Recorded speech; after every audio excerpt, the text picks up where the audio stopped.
Have you heard about the flood that drowned the world? Discover the story behind this biblical catastrophe. In the beginning, the world was beautiful. Created by God in perfect harmony, the earth was a reflection of divine goodness. But over time, humanity has deviated itself. The sin that began with Adam and Eve spread like a silent plague. Pride, violence, corruption, and contempt for all that was holy took over the hearts of men. Evil was no longer an exception. It was the rule. God, who sees beyond appearances, looked at the earth and was saddened. The Bible says that he saw that man's evil had multiplied upon the earth, and that all the purpose of his heart was continually evil. It was as if the whole planet was dipped in a spiritual abyss without a return. It was then that God made an extreme decision: clean everything and start over. Noah, a righteous and fearful man to God, lived in the midst of a corrupted and distant society from the divine precepts. While the world around him dived more and more in depravity, Noah stood out for his integrity and unshakable faith. He was known for his devotion and obedience to God, even when it became the target of mocking and disdaining on the part of the others. Noah was not led by the negative influence that dominated the earth, but kept his communion with the Creator at all time. It was this narrow connection with God that made him worthy of receiving a grand and scary mission to build an ark to save himself, his family, and all the approaching catastrophe animal species. Thus Noah embarked on a journey of faith and hard work, facing not only the difficulties of building the ark, but also the disdain and unbelief of those around him.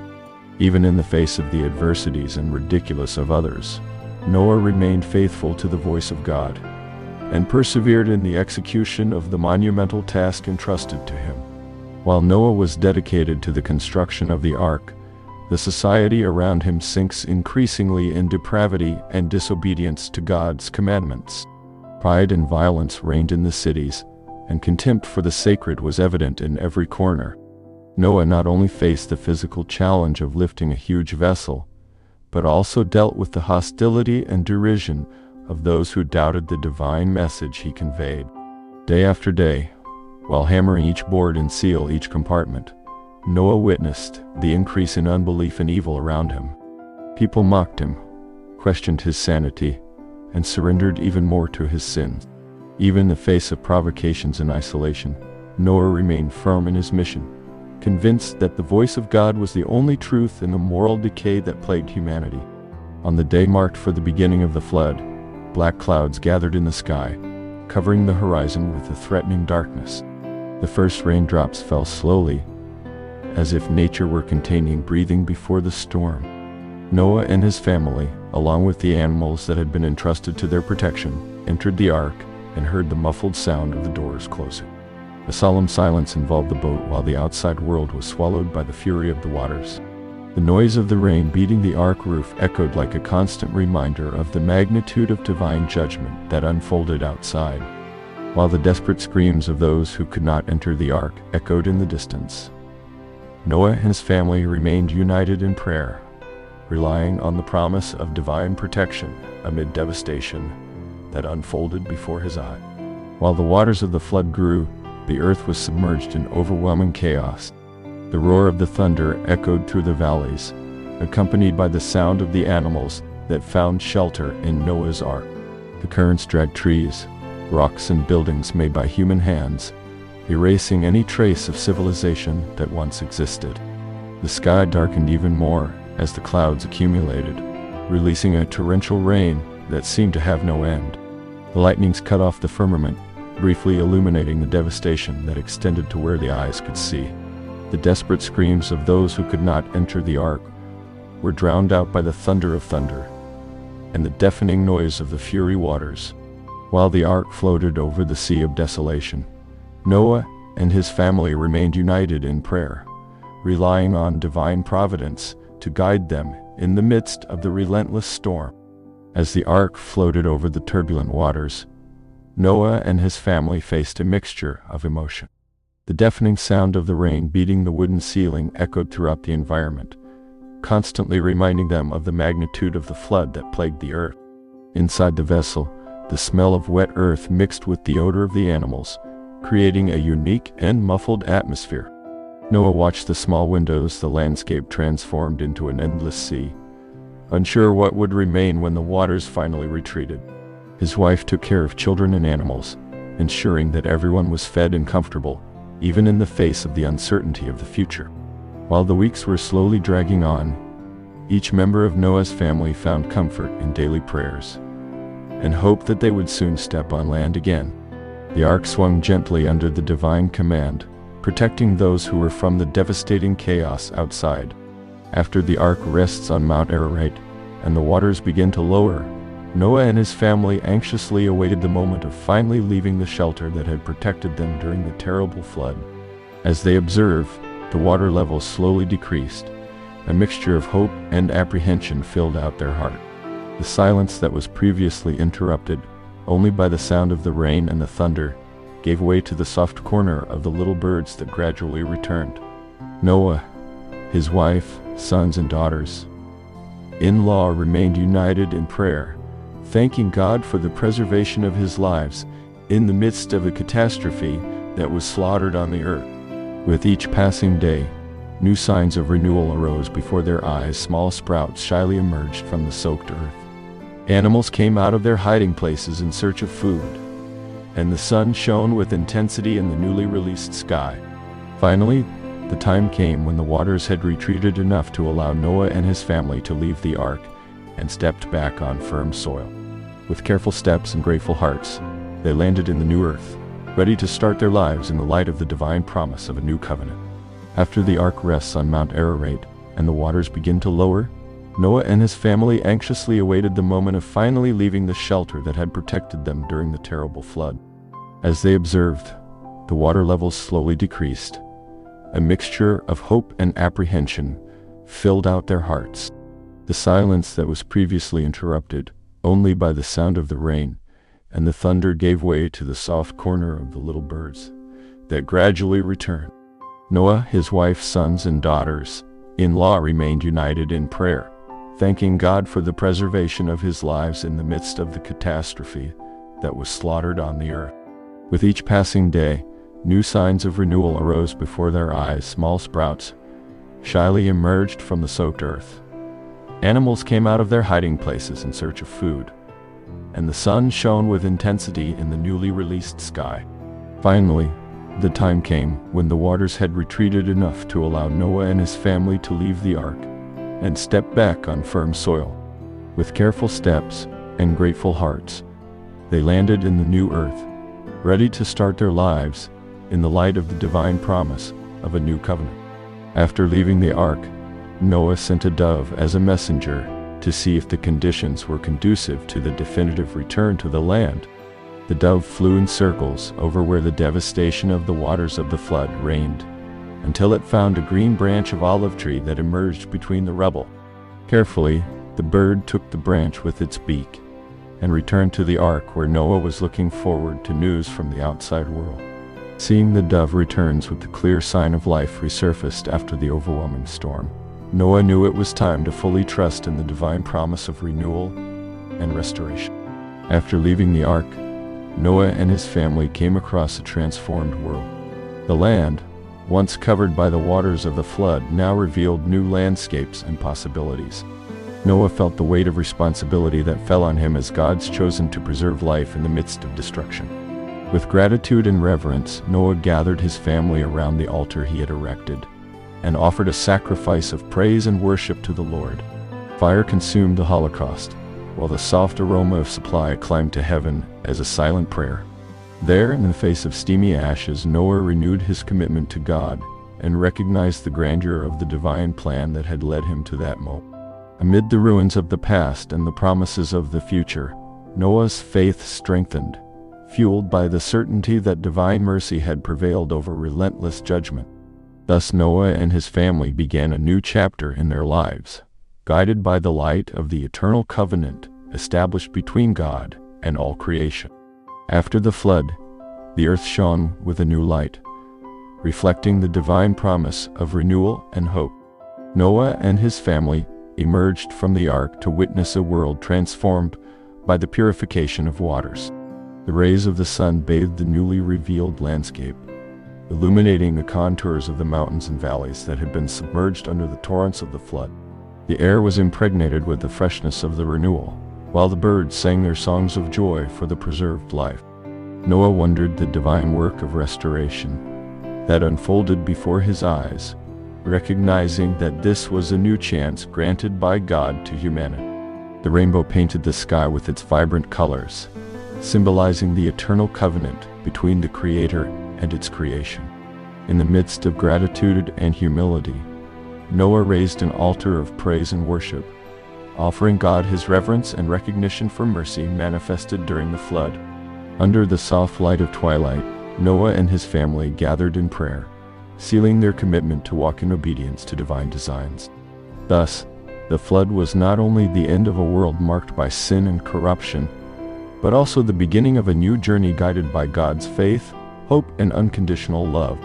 Watch until the end to find out how this story impacts our lives today. The flood was the end of one world, and the beginning of another. May this story remind us of the importance of faith and divine mercy. Okay, let's get into something really big today. Thinking about a story that's just so massive, so profound, it basically reset the world, gave humanity a completely fresh, if stark, new start. Today, we're doing a deep dive into, well, one of the oldest and most impactful stories we have, the flood. And for this deep dive, we're looking closely at some excerpts from a particular source. The flood, God's judgment and new beginning. Right. It's interesting because this take, drawing from a really foundational ancient text, it sort of zeroes in on the covenant aspect, the promise, and this idea of a clean slate, maybe more than some other versions you might know. Exactly. So our mission here is to unpack what this specific, powerful telling reveals. What can we pull from it about human nature, about divine intervention, and maybe especially about second chances. Yeah, going beyond just the sequence of events. Right. We want to get to the core insights for you. So let's start before the flood. What was the world like then? The source talks about perfect harmony initially. It does. That kind of reflection of divine goodness. Like you said, a pristine beginning. Sounds ideal. Absolutely. But, well, like in so many stories, right? That perfection didn't hold. And our source details how humanity strayed. And it wasn't a gentle drift, it suggests. The sin, starting way back with Adam and Eve, it apparently spread like a silent plague. A silent plague? That's potent imagery. Yeah, manifesting as, well, pride, violence, corruption, a general contempt for all that was holy. So, pretty comprehensive. Get to the point, the source argues, where evil was no longer the exception, it had become the rule. That's a really stark diagnosis, suggesting a whole societal breakdown. And God's perspective on this, the text is blunt. He saw that the wickedness of man was great upon the earth, and that every intent of the thoughts of his heart was only evil continually. Whoa. Yeah. Not just the actions, but like you said, the intent, the very thoughts, continually evil. That's deep. That implies a corruption right down to the core. And according to this source, it led to immense divine grief. Deep grief, yeah. And then this drastic decision to basically cleanse everything and start over. A total reset, burn out of that sorrow and judgment. A painful decision, it sounds like. But okay, even in that darkness, there was this one figure, Noah. Right, Noah. The source calls him a light. A righteous man who walked with God. So what made him different? Why him when everyone else was, Well, the text emphasizes his willingness to listen. He heard the Creator's voice when others were, quote, deaf to it. He was receptive. Yeah. And that receptiveness, that obedience, was tested almost immediately with this just immense revelation. God tells him, Noah, the end of all flesh has come before me. I will bring waters upon the earth.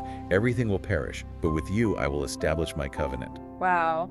That's terrifying and hopeful all at once, judgment and promise side by side. Exactly. And the task he's given, it's almost unbelievable. Building the ark? Yeah, this massive wooden vessel, huge, with compartments for animals, food, his family, a floating refuge, the source calls it. Just imagine the sheer scale. But the source talks about more than just the building. Oh yeah, it's the trust involved, the obedience, and then, crucially, the reaction of everyone else. Ah, right. How did people take it? Well, according to this text, they mocked him.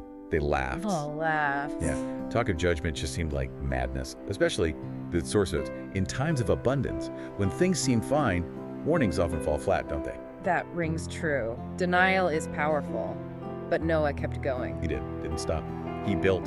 And as he built, he preached. He warned. He exhorted. But, the text says starkly, but no one listened. So he's building this colossal thing, warning everyone, and they're just pointing and laughing Until the day came. And the source gives this incredible image.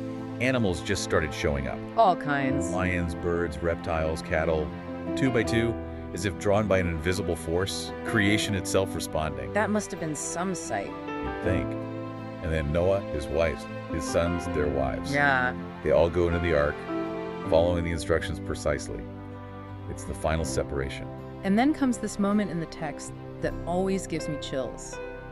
It was God himself who shut the door. Yeah, that line hits hard. What's the weight of that, according to the source? It signifies finality. The time for choosing is over. Judgment begins now. And that silence right after, well, it didn't last long. Then the storm. Oh yeah, clouds darken, lightning, Huh? then the rain. But not just rain. The source says water poured from the skies like waterfalls and burst from the ground like unstoppable fountains. Like the world itself is breaking apart. Pretty much a cataclysm. The text is vivid. Rain, thunder, screams. It doesn't hold back. The mountains were covered, cities disappeared, everything became a raging sea. Total inundation. And the contrast couldn't be starker. The ark rose with the waters while beneath it the world died. All that laughter before. Replaced by cries of despair, the source implies. But it was too late. The door was shut, and no one could open it. That's the chilling final word on that. Irreversible. And it went on for 40 days and 40 nights. 40 days, 40 nights, non-stop rain. The source is unequivocal. Everything that had the breath of life outside the ark perished. Creation was submerged in the judgment of God, a complete unmaking almost. Just done. But inside that ark, there was life. Noah and his family, they were safe, but they couldn't see outside. They just had to trust. Imagine the noise, the rocking, the not knowing. Exactly. Surrounded by destruction, yet held safe. The source emphasizes their trust, their faith, even in them. So the rain stops, but the water stays for Months, many months, yeah.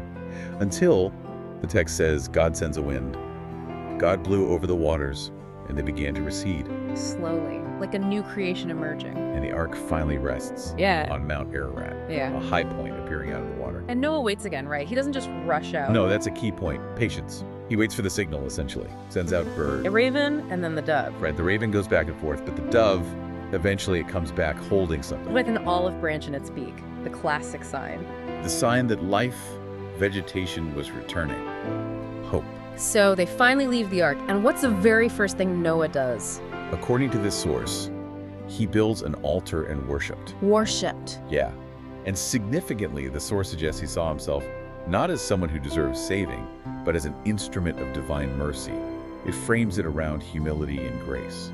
That's powerful. And then God makes a new promise, a covenant. A huge one. The source quotes God saying, "Never again will I curse the ground because of man. As long as the earth endures, there will be planting and harvest, cold and heat, summer and winter, day and night." Basically, the world order is restored and guaranteed. Guaranteed continuity. A promise not to use this method of judgment again. And there's a sign for this promise too, isn't there? The most famous one, maybe the rainbow. The source describes it as colors never seen before, arching across the sky. A reminder. A constant, beautiful reminder that, as the source puts it, even in judgment, mercy still prevails. A visual contract, you could say. So wrapping this up, thinking about this deep dive, what's the big takeaway for you, for the listener? This story is clearly more than just, well, a big rainstorm. Oh, definitely. The source presents it as a story about a God who is complex, who, yes, loves, but also judges, who saves, but also puts an end to corruption. A God who, the text implies, waits, but not forever. Right, there's an urgency there too. There is. The flood marks the end of one world Yeah. and the beginning of another. It's about these massive cycles of destruction, yes, but also renewal, and about our accountability and the possibility of grace. So maybe now, every time you, our listener, see a rainbow, you might think back. Remember, there was this time when water covered everything, a total reset. But there was also one person who believed when no one else did. No. And because of that faith, that obedience, life got a second chance, an extraordinary, profound second chance.